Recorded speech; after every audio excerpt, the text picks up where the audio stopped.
When a police chopper and a canine unit are chasing the 22-year-old thief, Matthew Riggins, in the middle of the night, he desperately needs to find a way to escape.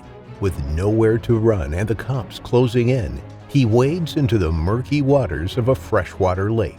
Little does he know that there are worse horrors in that water than law enforcement. Hit that like button and subscribe right now. This is the terrifying alligator attack on Matthew Riggins. Welcome to Final Affliction. It was the 13th of November, 2015, and Matthew Riggins was up to no good. He had turned to a life of crime to survive on his own in Palm Bay, Florida.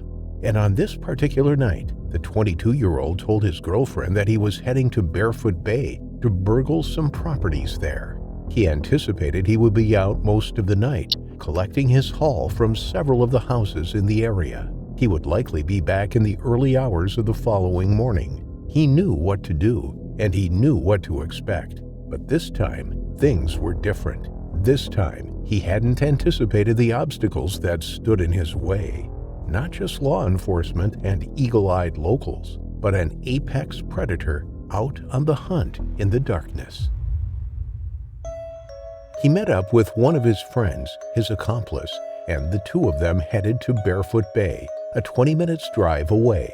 This is a residential community located in Brevard County, Florida. It is situated along the eastern coast of the state. This residential area is a popular destination for retirees. Many Americans and Canadians have holiday homes there, which they visit during the cold winter months that occur further north. The warm tropical climate of Florida offers a relaxing break from these harsh winters. Late that night, Matthew and his friend worked covertly to scout out the best properties to burgle. They dressed in black, kept their voices low, and watched for movement inside the homes within the community. But the two men weren't stealthy enough, and they were spotted by a number of residents. It was late, and their behavior was suspicious as they walked up and down the streets dressed in all black. As they walked up and down Tequesta Drive, sheriffs received emergency calls about the pair. Locals said the men were acting suspiciously and thought they were likely to be burglars. Officers were immediately dispatched to the community, and they turned up at the scene at around 2 a.m. There had been previous burglaries in the area, and they were intent on catching these two suspects. A helicopter was deployed to Barefoot Bay, along with a police canine unit on the ground to track the men down. Sweeping through the neighborhood, officers spotted the two suspects on Royal Palm Boulevard. Realizing the police were onto them, the two men fled. It was easier if they went their separate ways to avoid capture, and the pair split. Whilst on the run, Matthew found a dark corner and hunkered down. He took out his phone and called his girlfriend. He was sure he was going to get caught. He let her know that he was being chased, that the dogs were onto him, and that he may not make it back to her that night. He told her that he would lay low for a little while until the heat of the chase had died down. That was the last time she spoke to Matthew. In an attempt to throw the dogs off his scent, Matthew headed for the water. It was a large lake known to locals as Barefoot Bay Pond, but most bodies of fresh water in Florida are known to be home to alligators. There are said to be 1.3 million alligators in Florida, and they reside in each and every county within the state. Visitors enter the water at their own risk, but in the heat of the chase, it's probably the last thing Matthew would have thought about as he decided to jump into the shallows. He had made a fatal error. As flashlights scanned the nearby streets and alleyways, Matthew scurried down the banks surrounding the pond and waded into the water. He felt the coolness engulf his legs, sending a shiver through his body. He crouched down behind some vegetation. His eyes were wide as he peered through the darkness, back towards the houses. His heart was racing, the adrenaline from the chase coursing through his body. Hiding in the water was his best shot at not getting caught by the police. The sniffer dogs would lose his scent. No one would guess to look for him in the water. But he was in even more danger now than before. A silent predator lay only feet from where Matthew crouched down. He hadn't noticed it in the darkness. Only nostrils and two gleaming eyes would be seen above the waterline, its tail propelling its body under the surface. Matthew was oblivious to the imminent attack.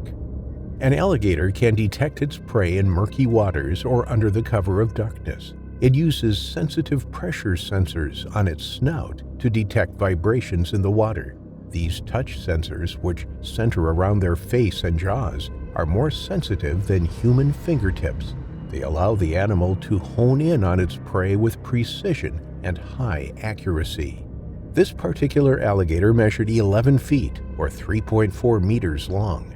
Within seconds of Matthew entering the water, the alligator moved in for the kill. It grabbed the young man by his legs and pulled him from the shallows. Matthew cried out in pain, at first thinking it was a police dog.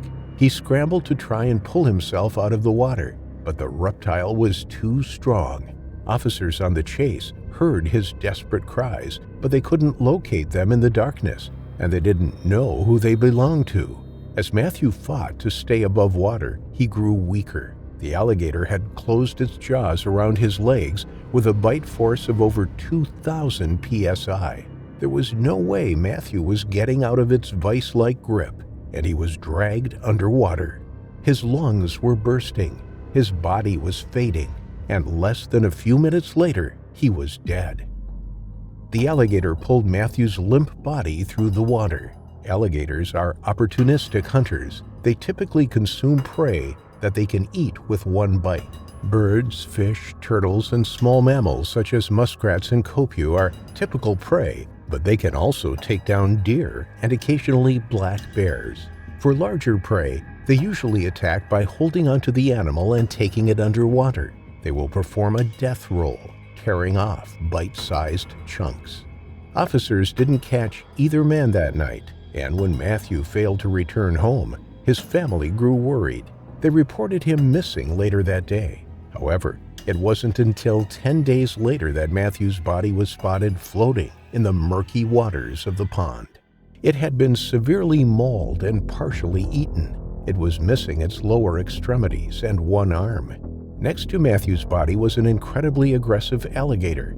It tried to attack divers when they approached, threatening them with its jaws wide open. It had made its kill, and now it was defending its catch. When officials reported the aggressive alligator, Florida Fish and Wildlife Conservation Commission were called to the scene. Considering the danger the alligator posed to the public, they had no choice but to euthanize it. They brought in an expert trapper to capture the alligator and to kill it. They knew they had caught the right alligator. When they opened the alligator up, they found human remains consistent with Matthew's injuries, including a single hand and a foot. It is thought that Matthew drowned before being partially eaten by the animal. This is what alligators do with large prey. Matthew's accomplice and friend, who was with him that night, was caught by police and questioned. He refused to cooperate with officers and couldn't provide any further details into Matthew's tragic demise out of fear it would link him to the burglaries. He was released without charge. Over the last 10 years, Florida has averaged 8 unprovoked bites per year that are serious enough to require professional medical treatment. Countless pets have fallen victim to the gators in Florida as well. Some may say that what happened to Matthew was karma for his crimes, while others will say that no one deserves to experience such a terrifying final affliction.